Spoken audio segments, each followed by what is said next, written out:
On the afternoon of Thursday, July 14, 2022, Company 18 and Ambulance 742 were dispatched to the intersection of Amherst Avenue and University Boulevard West for a reported stabbing. Aerial Tower 718 was the first unit on the scene.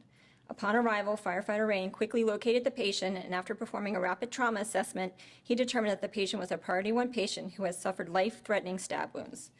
Due to the patient having a large stab wound to the chest, Lieutenant Schultz applied direct pressure with his hand until an occlusive dressing could be applied. The occlusive dressing was unable to adhere securely due to the volume of blood coming from the stab wound.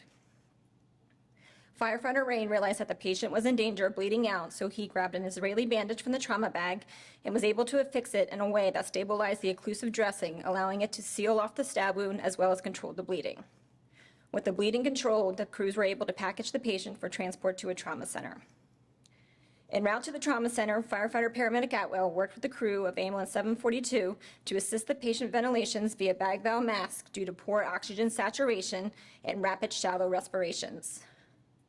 They performed a full body assessment, including taking vital signs, performing an EKG.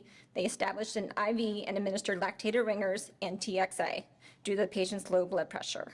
They performed a medical consult with Suburban Trauma. Upon arrival to Suburban Trauma, the patient was transferred to the trauma team.